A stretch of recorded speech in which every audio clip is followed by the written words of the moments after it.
এটা খুব ভালো উদ্যোগ, এটা করতে পারে। এই দাদা আজকে আপনাকে যে জড়িয়ে একটা সম্প্রীতির বার্তা দিল, এটা কতটা আপনার কাছে পাওনা? এটাই তো চাই আমরা, এই সম্প্রীতি বলে মুখে মুখে বলি যে সম্প্রীতির মিছিল করছি, আর সম্প্রীতির মিছিলের তো কোনো দরকার হয় না। যত এগুলো বেশি হয়, পলিটিক্যাল পার্টির লোকেরা যেগুলো বেশি করেন, ওরা অ্যাকচুয়ালি সম্প্রীতির মিছিল করে না, এটার মাধ্যমে বিদ্বেষটা বেশি ছড়ানোর চেষ্টা করে।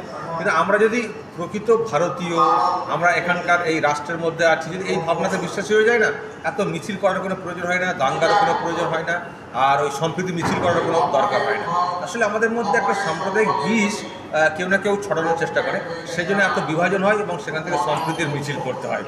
তো আজকে এখানে এসে জড়িয়ে ধরলাম, আমাকে ধরলেন, আমিও ধরলাম, এটাই তো হওয়া উচিত। দেখুন, হিন্দু রাষ্ট্র অধিবেশন হচ্ছে, সেখানে শফিকুল ইসলাম এসছে, তাকে জড়িয়ে ধরে একসঙ্গে আমরা আছি। তো এটাই তো হিন্দু রাষ্ট্রের মহিমা, যে হিন্দু রাষ্ট্র মানে হিন্দুরা থাকবেন, মানে হিন্দু, আবার বলছি, হিন্দু সংস্কৃতির, হিন্দু ধর্ম দুটোর মধ্যে তফাৎ আছে। কিন্তু হিন্দু ধর্মটা না অ্যাকচুয়ালি হিন্দু সংস্কৃতি, ধর্ম না। কেউ দুর্গার উপাসনা করেন, কেউ কালীর করছেন, কেউ এটা, কিন্তু হিন্দুই। হিন্দু হয়েও ইসলাম ধর্মেরও কেউ বিশ্বাসী হতে পারেন। ফলে হিন্দুটা না সব ধর্মের ঊর্ধ্বে বলে আমার কোথাও মনে হয়েছে। আর হিন্দু ধর্মটাকে আমি যেটা কোথাও মনে করি মানব ধর্ম, মানুষের যেটা করা উচিত না, সেগুলি আমি দেখেছি, বলার চেষ্টা করি। ফলে এটা একটা বিরাট পাওনা বলতে পারি। শফিকুল দা, আপনি তো আমরা যা দেখে এসেছি, আপনি সম্মানের সঙ্গে সাংবাদিকতা করে এসেছেন এবং তার সঙ্গে আপনি অনেক কিছু সাফার করেছেন। এখন নতুন সরকার এসছে, কি বলবেন আজকের দিনে দাঁড়িয়ে?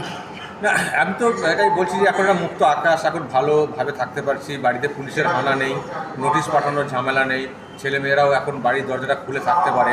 আগে দরজা বন্ধ রাখতে হতো, পুলিশ যে কোনো সময় এসে বলবে অমুক থানা থেকে এসছে, ছেলেমেয়েরা আটকে উঠতো, আমার অভ্যাস হয়ে গেছিলো। তো সেই জায়গায় এখন নেই, মানে আপনি এখন ফ্রেশ নিঃশ্বাসটা নিতে পারছেন। খুব ভালো, এবং আমরা আরও ভালো কী করে থাকবো, অন্যদেরকে রাখা যায় সেই চেষ্টা করছি আমার তরফ থেকে, যেটা করার বলে খবর করে। আর সবথেকে বড় বিষয়, যে ধ্বংসের দিকে যাচ্ছিল, সেই ধ্বংসটা স্টপ হয়েছে, এবার উপরের দিকে ওঠার একটা রাস্তা। সুতরাং সেটা আমরা প্রত্যেকদিন দেখতে পাচ্ছি, নতুন নতুন কর্মসূচি, উন্নয়নমূলক কর্মসূচি ঘোষণা হচ্ছে, প্রজেক্ট ঘোষণা হচ্ছে, এগুলো ভালো লাগছে। আইনের শাসন প্রতিষ্ঠা হচ্ছে, কোথাও অনিয়ম বেনিয়ম হলে সঙ্গে সঙ্গে অ্যাকশন হচ্ছে। ফলে যেটা আমরা চাইছিলাম সেটা দেখতে পাচ্ছি। ফলে এ পরিবর্তন বিফলে যাওয়ার পরিবর্তন না, এ পরিবর্তন বৃথা। এটা খুব ভালো উদ্যোগ, এটা করতে পারে। এই দাদা আজকে আপনাকে যে জড়িয়ে একটা সম্প্রীতির বার্তা দিল, এটা কতটা আপনার কাছে পাওনা? এটাই তো চাই আমরা, এই সম্প্রীতি বলে মুখে মুখে বলি যে সম্প্রীতির মিছিল করছি, আর সম্প্রীতির মিছিলের তো কোনো দরকার হয় না। যত এগুলো বেশি হয়, পলিটিক্যাল পার্টির লোকেরা যেগুলো বেশি করেন, ওরা অ্যাকচুয়ালি সম্প্রীতির মিছিল করে না, এটার মাধ্যমে বিদ্বেষটা বেশি ছড়ানোর চেষ্টা করে। কিন্তু আমরা যদি প্রকৃত ভারতীয়, আমরা এখানকার এই রাষ্ট্রের মধ্যে আছি, যদি এই ভাবনাতে বিশ্বাসী হয়ে যায় না, এত মিছিল করার কোনো প্রয়োজন হয় না।